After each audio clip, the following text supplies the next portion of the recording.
Guys, welcome back to my channel. Sorry if the lighting is not great. It is really overcast and cloudy and cold today, so the lighting is being difficult in where I normally film, so sorry ahead of time for that. I'm trying to get it better, but I can't really do too much, so it is what it is. Today I was going to sit and chat with you guys about a recent med reaction I've had, just kind of like a let's chat video.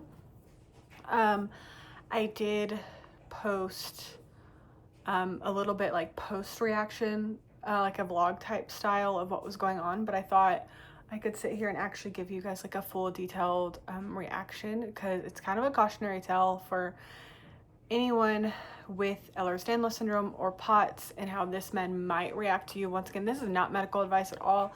You do what your doctors and you feel is necessary for you, but this is just my personal experience of what happened with this specific medication. Look, you can see my cat. She looks like Batman. Anyway, so on December 10th, I went into the ER because I had a really bad migraine. It was severe migraine, and I could not kick it. And I was mainly just worried, with me having Ehlers-Danlos syndrome, I was worried, you know, it could be stroke, aneurysm, you know, scary things. So I went in just to get checked out. I didn't really want to do any meds. I wasn't really going in for the meds. I was mainly going in just to make sure nothing else was going on because of how severe the migraine was. Excuse me. And so I went in and they're like, okay, we're going to do a CT, but we're going to give the migraine cocktail first. And I was like, I don't know. I'm not sure if I want to do that because I've had med reactions in the past. And they're like, don't worry. It's, you know, and they told me what it was. It was like tramadol, Reglan, and Benadryl. I've had all those things before. Keep in mind, with Reglan, I've had it in a pill form in a very small amount. I've never had it IV. And so I was like, okay, well, I guess that's fine. And they started to push it. And the moment they started to push it, I started to feel warm all over. And I'm like, oh no, I'm having a reaction. This is not good. I don't feel well. Just thinking about it gives me anxiety. Started to feel warm all over. I was like, okay. And I told the nurse, I was like, I'm not feeling well. Like, can we stop pushing it? And he continued to push it. He pushed the whole med as I was feeling unwell. And so I was like, oh, cool. Awesome. That's great. And so we did that. And then instantly my heart rate spiked. Like, it was like 170. It was crazy. Like I said, I was shaking. I felt horrible. Like, it just, you know, it felt like I needed to get up and run away. Like, it was instant. Like, I needed to leave. Like, I was like, I need to go. So he was like, oh, you know, the nurse was like, let's just monitor, let's just watch. Never went and got the doctor for a while. I didn't do anything like that. Finally went to the doctor and was like, oh, I think she may have had a reaction to the med. And they gave me Ativan for the reaction, whatever. So they gave Ativan, got a CT, and then at that point I started not remembering anything because I was the you know, cocktail itself had tramadol and Benadryl in it, which Benadryl will make you real sleepy. Then they gave me Ativan, which will also is like a hugely sedative med, so also make you really sleepy. So with Ativan, for me personally, I tend to hallucinate. I don't know why, it's just what happens with IV Ativan. For me personally, I tend to hallucinate. So I was starting to hallucinate, was really out of it, really tired. They discharged me. I went home. I don't really even remember too much of getting home that night. Pretty sure my friend came to pick me up. I don't remember. All I know is I got home, went to bed, and I slept for like 14 hours. Just 14 hours straight. When I woke up the next morning, I was like, ooh, this still does not feel right. Something feels wrong. I went to stand up. My heart rate spiked. My blood pressure dropped. I felt like I was going to pass out. I was like, cool. I'm in a POTS flare. Fun fact, the headache was gone. But that's the least of my worries at this point. So I spend the next like 2 days and I'm like, something does not feel right. Then my blood pressure starts spiking when I'm laying down and dropping when I'm standing up. I'm feeling horrible. My heart rate cannot get under control. So I go back to the ER and I'm like, something's wrong. They're like, no, you're just anxious. You're fine. Sit me back home.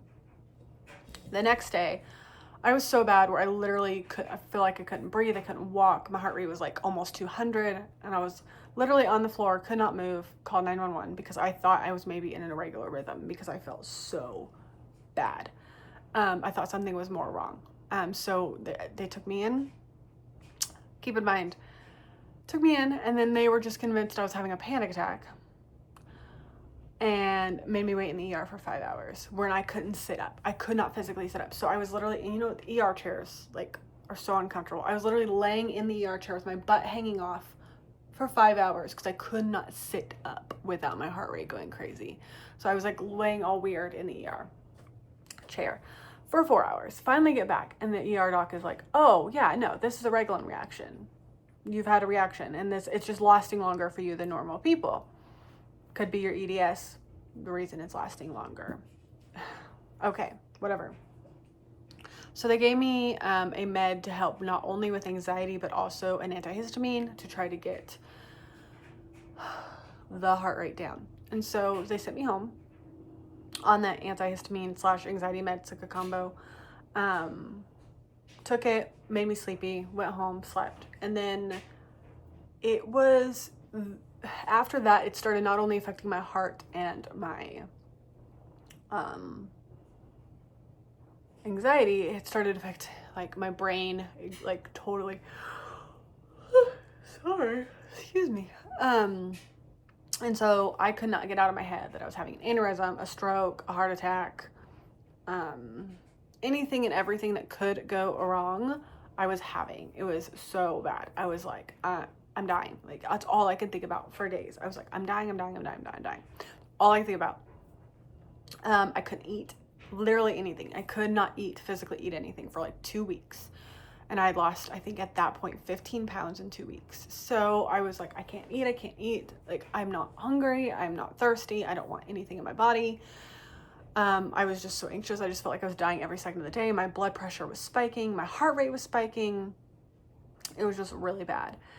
And then so the doc was like, hey, I was seeing my PCP. She's like, let's do Benadryl every day for a couple days and see if that kind of helps bring it down. So I did that. Started Benadryl. It was helping. But the moment the Benadryl started to wear off, it was spiking back up. So it was like this navigating. So I was like, well, I can't be taking Benadryl for the rest of my life. Like, that's impossible. So I switched over to Zyrtec and I started taking Zyrtec once a day. And it wasn't as effective as a Benadryl, but it was helping. So I was like, well, hopefully this will be fine. Keep in mind, it is now February 11th. So 3 months. Wait, no, 2 months.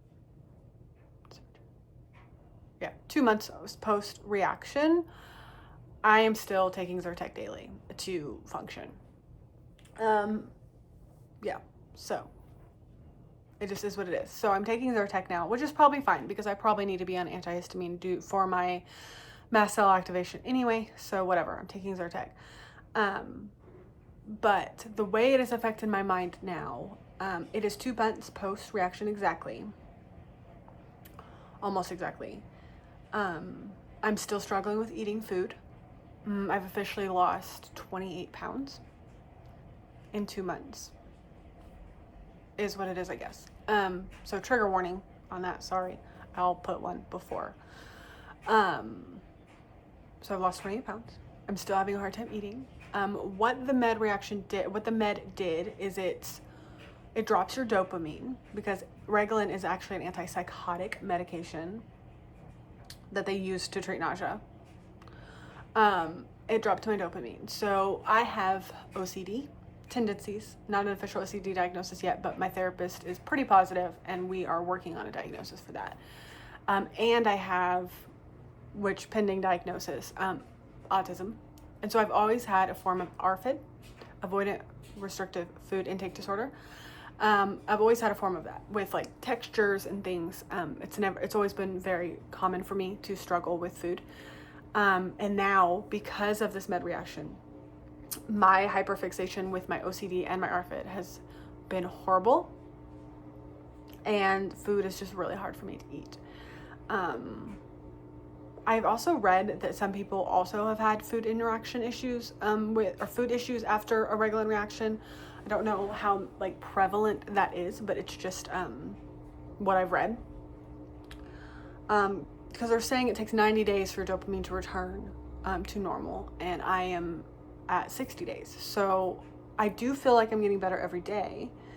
Still have a lot more anxiety than I've ever had in my life. I have a lot more OCD tendencies than I've ever had in my life. I have a lot more food issues than I've ever had in my life. But I do see a light at the end of the tunnel when it comes to that stuff. But yeah, so it is almost exactly 60 days. I thought it would be a good time to make an update.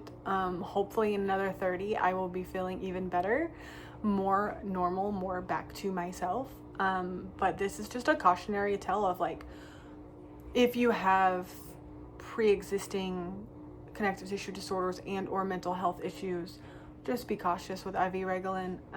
I'm not the only one this has happened to. I've done a ton of research, I've done a ton of reading, and it's very common in us people with these issues.